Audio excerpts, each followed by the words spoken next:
नहमदु नसल्ली अला रसूलिल करीम अम्मा बाद रब्बि इश्रह ली सदरी वयस्सिर ली अमरी वहलुल उक़दतम मिन लिसानी यफ़क़हू क़ौली। अस्सलामु अलैकुम रहमतुल्लाहि व बरकातुहू। आज हम मूसा अलैहिस्सलाम की स्टोरी को कवर करते हैं। आज कर लेते हैं इंशाल्लाह, और इंशाल्लाह कल मुकम्मल इसकी मूसा अलैहिस्सलाम की स्टोरी कर देंगे। आज मैंने जितनी लिखी है इतनी आपको बयान कर देती हूँ, ठीक है। तो हम स्टार्ट करते हैं। औज़ु बिल्लाहि मिनश शैतानिर रजीम, बिस्मिल्लाहिर रहमानिर रहीम। मूसा अलैहिस्सलाम का किस्सा कुरान करीम में 73 सूरतों में फैला हुआ है। जगह जगह अलग अलग किस्सों में बयान आता है। 73 सूरतों में फैले हुए बयान को एक करना आसान काम नहीं है। अल्लाह ताला सूरह कसस में फरमाते हैं, आयत नंबर 1, तासीन मीम, ये रोशन किताब की आयत है। हम आपके सामने मूसा और फ़िरौन का सही वाक़या बयान फरमाते हैं उन लोगों के लिए जो ईमान रखते हैं। इन आयत में ईमान वालों के लिए नसीहत है और फासिक फाजिर फसादियों के लिए डर और तंबी की गई है। अब देखो, ये मूसा अलैहिस्सलाम की स्टोरी क्यों, आपको भी सवाल आता होगा, मेरे भी आया था जहन में कि मूसा अलैहिस्सलाम की स्टोरी ज़्यादा कुरान में रखने का मतलब क्या है। ठीक है, उसके कई वजह है। तो सबसे मेन वजह क्या है कि यहूदियों पे मतलब मूसा अलैहिस्सलाम रसूल हुए थे यहूदी कौम पे, और उन पे ही तौरेत जो किताब है वो नाजिल हुई थी। आसमानी किताब, 4 किताबें हैं ना, तौरेत, ज़बूर और इंजिल और कुरान पाक। तो तौरेत, ज़बूर और इंजिल ये तीनों बनी इसराइल पे हुई। मतलब मैं रसूल भी बता देती हूँ, मूसा अलैहिस्सलाम पे तौरेत, दाऊद अलैहिस्सलाम पे ज़बूर और ईसा अलैहिस्सलाम पे इंजिल, जिसको बाइबल कहते हैं। तो सबसे ज़्यादा किस्सा मूसा अलैहिस्सलाम का एक तो ये वजह है कि यहूदियों ने तौरेत को फेर बदल कर दिया, उनकी आयतों में अपने मन से डाल दी, नाउज़ुबिल्लाह, और अल्लाह की बातों को छुपा दिया। एक तो ये बात, और एक उनकी खुद की नस्लें, और एक हम लोगों को, मुसलमानों को भी, जो हुज़ूर पाक सल्लल्लाहु अलैहि वसल्लम की नस्लें हैं और जो ईसा अलैहिस्सलाम की कौम है, सबको बताने के लिए कुरान पाक में लास्ट में अल्लाह ताला ने ये स्टोरी पूरी वापस बयान करी, क्योंकि उन्होंने तो बदल दी थी मूसा अलैहिस्सलाम की स्टोरी को, है ना कुछ कर दिया था। तो सही स्टोरी इसीलिए डाली ताकि हम इससे इबरत हासिल करें और हमें पता चले कि यहूदी कितने झूठे हैं। ठीक है, एक तो ये बात हो गई। दूसरा ये कि मूसा अलैहिस्सलाम का जो जीवन है, जो उन्होंने जो संघर्ष किया और उनके साथ जो हुआ, सेम का सेम, मतलब कुछ ना कुछ रिजेंबल जो होता है वो हुजूर पाक सल्लल्लाहु अलैहि वसल्लम की स्टोरी में भी होता है। मतलब उनके जीवन में और इनके जीवन में रिजेंबल बहुत है, मतलब बहुत ज़्यादा समानता है। तो इसीलिए, और कई बार कुरान में भी हुजूर पाक सल्लल्लाहु अलैहि वसल्लम को तसल्ली दी जाती है कि देखो मूसा के साथ ऐसा हुआ था तो उन्होंने ऐसा किया, तो आप भी ऐसा करें, है ना। तो एक तो ये चीज़ है। तो ये 2 मेन पॉइंट है। तो इसीलिए उनको यहूदियों को सबक सिखाने के लिए अल्लाह तक, क्योंकि अल्लाह ताला को तो सब कुछ पता है ना, तो अल्लाह ताला ने कुरान पाक में वापस डाली। अगर नहीं डाली होती तो हमें कैसे पता चलता। जैसे अभी तो गूगल का ज़माना है तो सब कुछ ये पता चल जाता है, तो उस वक्त आज से 5000 6000 साल पहले क्या हुआ था क्या नहीं हुआ था हमें क्या पता, है ना। तो ये बताने के लिए हमें, ताकि हम इसको पढ़ें कुरान पाक को और हम सबक सीखें। और इन लोगों ने इतने नेमतें देने के बाद भी, इन पे एक नेमतें भी बहुत दी थी मूसा अलैहिस्सलाम की कौम को। बार बार नेमतें देते, बार बार ये गुनाह करते, फिर बार बार अजाब भी इनको मिलता, फिर वापस नेमतें देते, वापस माफ़ कर देता अल्लाह। तो ये सारी चीज़ें बता के हमको भी एक रोल मॉडल, एक शिक्षा दी गई है कि भाई हमें भी है ना अजाबों से बचने के लिए अल्लाह ताला की नाफरमानी नहीं करनी है, और अल्लाह ताला की फरमाबरदारी करेंगे तो हम अच्छे हो सकते हैं। तो इसका मतलब ये नहीं कि नेमतें दे रहे हैं तो हम शुक्रगुजारी बंद कर दें और घमंड करें। तो ये सारी चीज़ें के लिए हमें मूसा अलैहिस्सलाम की स्टोरी सुननी होगी, ठीक है। तो ये इसलिए मैंने बीच में आपको बता दिया। तो अब ये किसके लिए कहा गया, यहूदियों को, कि और फासिक फाजिर और फसादियों के लिए डर और तंबी की गई है।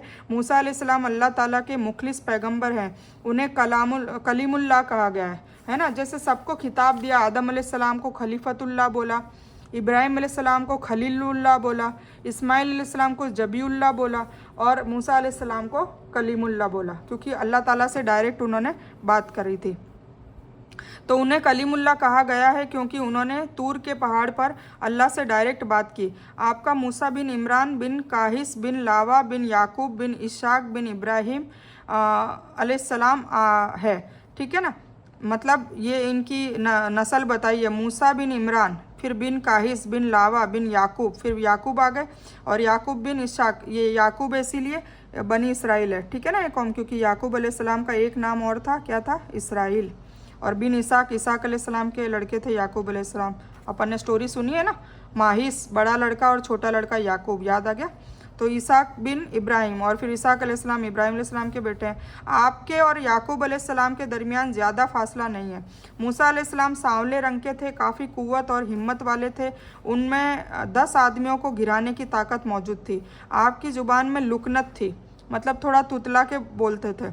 सूरह जुखरुफ में आया है कि फ़िरौन ने कहा, क्या मैं बात को सही बोलने में उससे बेहतर हूँ? मूसा जो साफ भी नहीं बोलता, ये सूरह जुखरुफ में बताया है। फ़िरौन बोलता था कि भाई मैं तो बात करने में मूसा से बेहतर हूँ, जो तो मूसा तो साफ भी नहीं बोलता और आप बात करते हुए अटक भी जाते हैं। सूरह कसस आयत 34 में है कि मेरा भाई हारून मुझसे बहुत ज़ुबान में फंसी है, तो आपकी गुफ्तगू में रवानी नहीं थी, यानी वजह थी कि आपने अपने भाई हारून के ज़रिए अल्लाह ताला से मदद मांगी और उनके कहने पर हारून अलैहिस्सलाम को भी नबी बना दिया था। हज़रत मूसा अलैहिस्सलाम की पैदाइश मिस्र में हुई और हारून अलैहिस्सलाम आपके सगे बड़े भाई थे। आप अलैहिस्सलाम की दुआ की बदौलत अल्लाह ताला ने हारून अलैहिस्सलाम को भी नबूवत अता कर दी, आप अलैहिस्सलाम का हेल्पर बना दिया। मूसा अलैहिस्सलाम का शुमार उन अम्बिया में होता है जिनका कसरत से कुरान में ज़िक्र आता है। कहते हैं कि हुजूर सल्लल्लाहु अलैहि वसल्लम की लाइफ और मूसा अलैहिस्सलाम की लाइफ में परेशानियां और हालात काफ़ी मिलते जुलते थे, है ना, आगे ना, काफ़ी मिलते जुलते थे। मूसा अलैहिस्सलाम की पैदाइश से पहले ही उनका तस्किरा होने लगा और उनकी पैदाइश को रोकने के लिए हज़ारों लाखों बच्चों को कत्ल भी करवा दिया गया। 1520 कब्ल मसीह की बात है। मिस्र में फ़िरौन बादशाह, जिसका नाम मनफत्ताशानी था, बाज़ लोगों ने उसका नाम मिन फत्ता भी रख लिया है, और वो अपने वालिद की बुढ़ापे की वजह से अमलन हुक्मरान कहता था और बड़ा जालिम भी था। उसने बनी इसराइल को अपना गुलाम बना रखा था, हालांकि वो यूसुफ अलैहिस्सलाम के ज़माने से वहाँ रहते थे। यूसुफ अलैहिस्सलाम ने अपने वालिद याकूब अलैहिस्सलाम और अपने भाइयों के लिए उस वक्त के बादशाह रयान बिन वलीद से ज़मीन ली थी, और हज़रत याकूब अलैहिस्सलाम की यही नस्ल बनी इसराइल कहलाई जाती है, जो मिस्र में खूब फली फूली।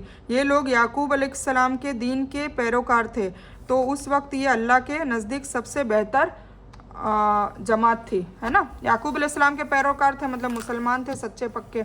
उन्होंने फ़िरौन को अपना रब मानने और उसको सजदा करने से इनकार कर दिया था। किसने? बनी इसराइल ने। इसी वजह से बादशाह और उनके सैनिक जुल्म सितम के पहाड़ ढाते और उनसे घटिया से घटिया काम करवाते। तो ये थोड़ा सा बनी इसराइल का किस्सा बताया ताकि आपको पता चले मूसा अलैहिस्सलाम की पैदाइश का वाक़या बड़ा ईमान को बढ़ाता है। हज़रत इब्ने अब्बास रज़ियल्लाहु ताला अन्हो और इब्ने मसूद रज़ियल्लाहु ताला अन्हो से मरवी है कि फ़िरौन ने ख्वाब देखा, गोया एक आग बैतुल मुक़द्दस की तरफ से चली आ रही है और उसमें मिस्र के घरों और तमाम किप्तियों यानी बनी इसराइल के मुखालिफ फ़िरौनियों को जला डाला है, लेकिन बनी इसराइल को आँच तक नहीं लगी। फ़िरौन ने जगने के बाद अपने मुल्क के तमाम नजूमियों और जादूगरों और भविष्य बताने में माहिरीन जो भी हजरात थे उनको जमा किया और सबको ये ख्वाब की ताबीर बताने को कहा, जिस पर उन्होंने जवाब दिया, बनी इसराइल में एक बच्चा पैदा होगा और उसके हाथों फ़िरौन बादशाह की हलाकत होगी और अहले मिस्र को भी हलाक होना पड़ेगा। इधर बनी इसराइल में भी ये बात मशहूर थी कि उनकी कौम में से ही एक बच्चा पैदा होगा जो बड़ा होकर फ़िरौन का तख्ता पलटेगा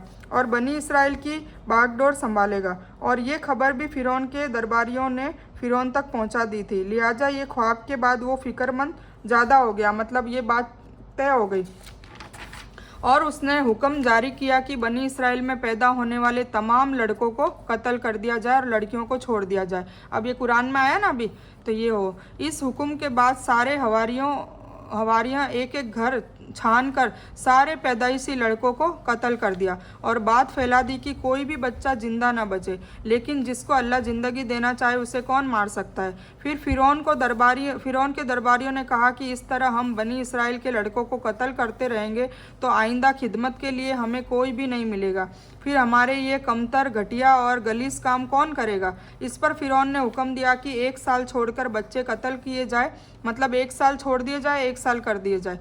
तो ये फिर बाद में ये हुक्म हुआ। फिर इन्हीं हालात में हज़रत मूसा अलैहिस्सलाम पैदा हुए। नजूमियों ने फ़िरौन को इत्तला दी कि वो बच्चा पैदा हो चुका है। इस खबर ने फ़िरौन को बदहवास कर दिया और इसकी सिपाही ने घर घर तलाश शुरू कर दी।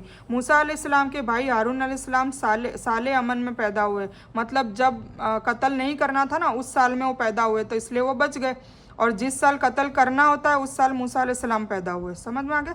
और हारून अलैहिस्सलाम बड़े थे उनसे, तो हारून अलैहिस्सलाम साले अमन में पैदा हुए थे। मूसा अलैहिस्सलाम कत्ल वाले साल में पैदा हुए, मगर अल्लाह ने उनकी हिफाजत इस तरह की, अल्लाह ने मूसा अलैहिस्सलाम की वालिदा के दिल में बात समझा दी। ये भी कुरान में आता है, समझा दी कि मूसा अलैहिस्सलाम को दरिया में एक टोकरी में डालकर बेखौफ बहा दे और हम तुझे तेरा बच्चा वापस सही सलामत लौटा देंगे। और रिवायतों से पता चलता है कि आपकी वालिदा ने आपको 3 दिन दूध पिलाया और चौथे दिन लकड़ी के संदूक में रख कर दरिया में डाल दिया।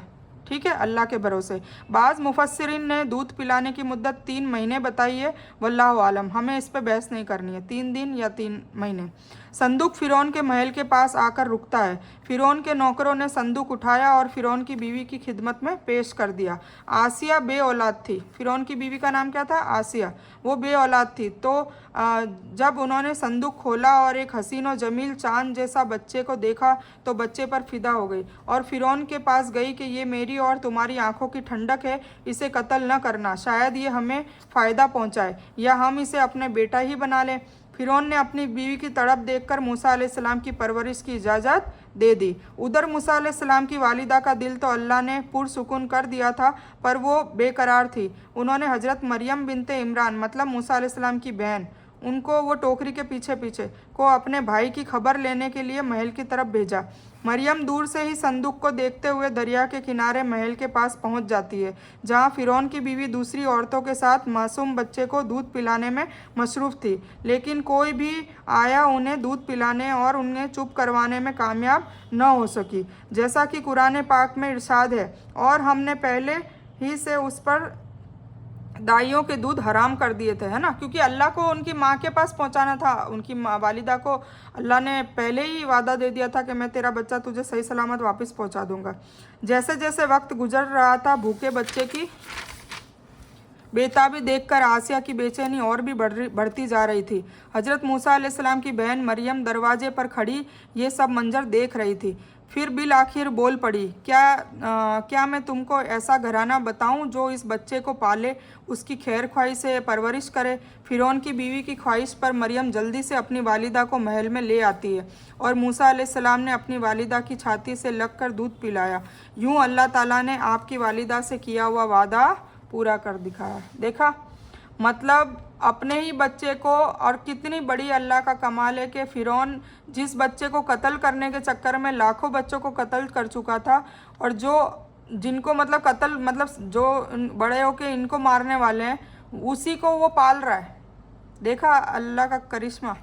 तो अल्लाह ताला ने आपकी वालिदा से किया हुआ वादा पूरा कर दिखाया, और इस बारे में कुरान में आया है कि हमने उनको उनकी माँ के पास पहुँचा दिया ताकि उनकी आंखें ठंडी हो ताकि वो गम न खाए और ये जान ले कि अल्लाह का वादा सच्चा है। ला तुकलिफुल मियाद, अल्लाह ताला अपने वादे से नहीं पलटता, लेकिन अक्सर लोग नहीं जानते। फिर आसिया ने मूसा अलैहिस्सलाम की वालिदा से रिक्वेस्ट की कि वो महल में ही रहने लगे और बच्चे की परवरिश करे, लेकिन उम्मे मूसा, मतलब मूसा अलैहिस्सलाम की वालिदा ने क्या इनकार कर दिया कि मेरे शौहर और बच्चे परेशान होंगे। इस तरह आसिया ने वो बच्चा देने पर मजबूर हो गए और बच्चे की परवरिश का वजीफ़ा, पेमेंट भी दिया। देखो कितना कमाल, अपने ही बच्चे को पालने के लिए पेमेंट भी देती रहती थी, फिर मुकर्रर कर दिया। सुभान अल्लाह, अल्लाह ताला की शान देखिए कि अपने ही बच्चे को पालने के पैसे भी मिल रहे हैं और बच्चा भी वापस पास में आ गया।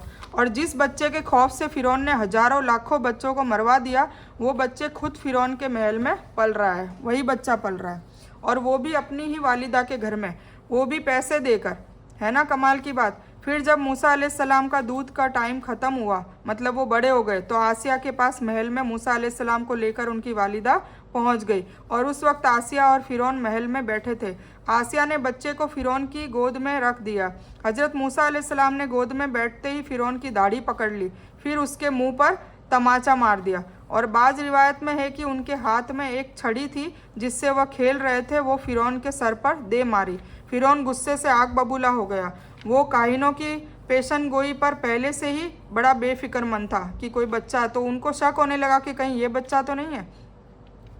तो कहने लगा कि मुझे लगता है कि यही वो बच्चा है जो मेरा कत्ल करेगा। तो फ़िरौन ने मूसा अलैहिस्सलाम के कत्ल का हुक्म दे दिया। आसिया इस बात से परेशान हो गई और बोली कि ये तो एक बच्चा है, इसे किसी चीज़ की अकल नहीं है, इसने ऐसा नादानी में किया है। बादशाह सख्त गुस्से में था और उसे इस बच्चे से डर लगने लगा। बोला, मैं इसे कत्ल करके रहूँगा। आसिया ने कहा कि पहले इसका एक इम्तिहान ले लेते हैं, अभी मालूम हो जाएगा कि इसने यह हरकत नादानी में की है या जानबूझकर। ये कहकर उन्होंने 2 बर्तन मंगवाए। एक में गरम जला हुआ कोयला था जिसका रंग एकदम सुर्ख लाल था, और दूसरे में याकूत का पत्थर था जिसका रंग भी एकदम लाल था। दोनों का रंग सेम था। फिर आसिया ने फ़िरौन को कहा कि अगर ये बच्चे में अकल हुई तो ये याकूत उठाएगा, वरना ये जलता हुआ अंगारा उठाएगा। फिर ये दोनों मूसा अलैहिस्सलाम के सामने रख दिए। आप अलैहिस्सलाम ने याकूत के सामने हाथ बढ़ाया तो हज़रत जिब्रील अलैहिस्सलाम ऊपर से नीचे आए और आकर फ़ौरन आप अलैहिस्सलाम का हाथ अंगारों की तरफ बढ़ा दिया। आप अलैहिस्सलाम ने एक अंगारा उठाकर मुंह में रख दिया जिससे जुबान जल गई और आप रोने लगे। फ़िरौन ने जब ये देखा तो खामोश हो गया और अपना फ़ैसला तब्दील कर दिया। तो अल्लाह ताला ने फिर इस तरीके से बचा लिया। अंगारा मुंह में डालने की वजह से ही मूसा अलैहिस्सलाम की ज़ुबान की लुकनत ख़राब हो गई थी, पर इसी तरह अल्लाह ताला को मूसा अलैहिस्सलाम को ज़िंदा रखना था। और मूसा अलैहिस्सलाम फ़िरौन के घर बड़े हुए, फिर जवान हो गए। अब मूसा अलैहिस्सलाम का जवानी का किस्सा है। वो किप्ती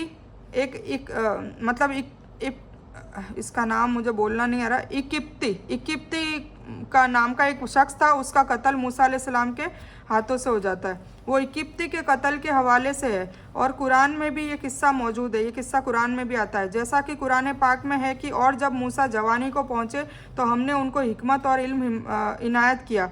बहुत हिकमत वाले थे, बहुत नॉलेज वाले थे। हम नेकोकारों को ऐसा ही बदला दिया करते हैं। ठीक है, अब आगे की स्टोरी मैं आपको इंशाल्लाह कल मुकम्मल ही कर दूंगी, ताकि कुरान पढ़ेंगे तो आप लोगों को तकलीफ़ ना हो, परेशानी ना हो, क्योंकि मूसा अलैहिस्सलाम की स्टोरी तो बहुत बार बार आने वाली है। तो आई होप आपको आधी स्टोरी तो पता चल गई। अब जवानी के बाद का किस्सा, उनकी शादी का किस्सा, शादी के बाद वापस से वो फ़िरौन के पास आते हैं, और फिर फ़िरौन के डूबने का किस्सा, फिर फ़िरौन के डूबने के बाद जो बाद में फिर वापस उनकी जो नेकोकारों की नस्लें बढ़ती है, फिर बछड़े की कहानी। तो ऐसे आगे इंशाल्लाह हम कल कवर कर देंगे। इंशाल्लाह कोशिश पूरी है मेरी। ठीक है, मैं इस बयान को यहीं ख़त्म करती हूँ। इस बयान में कुछ भी दीन की अच्छी और हक बात आई हो सिर्फ अल्लाह की तरफ से है, और बुरी या गलत बात जो गलती से या जज्बात में आकर मेरे मुंह से कुछ भी गलत वर्ड या कोई भी निकली हो वो मेरी तरफ से है। और इस गलती के लिए मैं अल्लाह अज़्ज़ वजल से और आप सबसे माफ़ी की तलबगार हूँ। मैं कोई आलिमा नहीं हूँ, मैं सिर्फ तालिब इल्म हूँ। अल्लाह मेरी कोशिश से आपको नफ़े वाला इल्म और आप लोगों की हिदायत और हिकमत में सदका जारिया बनाए। बस मेरी यही तमन्ना है। आमीन सुम्मा आमीन या रब्बल आलमीन। रब्बना आतीना मिन लदुनका रहमतन व हय्यि लना मिन अमरिना रशदा। अल्लाहुम्मा सल्लि अला मोहम्मद व अला आलि मोहम्मद कमा सल्लैता अला इब्राहीम व अला आलि इब्राहीम इन्नका हमीदुम मजीद। अल्लाहुम्मा बारिक अला मोहम्मद व अला आलि मोहम्मद कमा बारकता अला इब्राहीम व अला आलि इब्राहीम इन्नका हमीदुम मजीद। व आखिरु दावाना अनिल हम्दुलिल्लाहि रब्बिल आलमीन।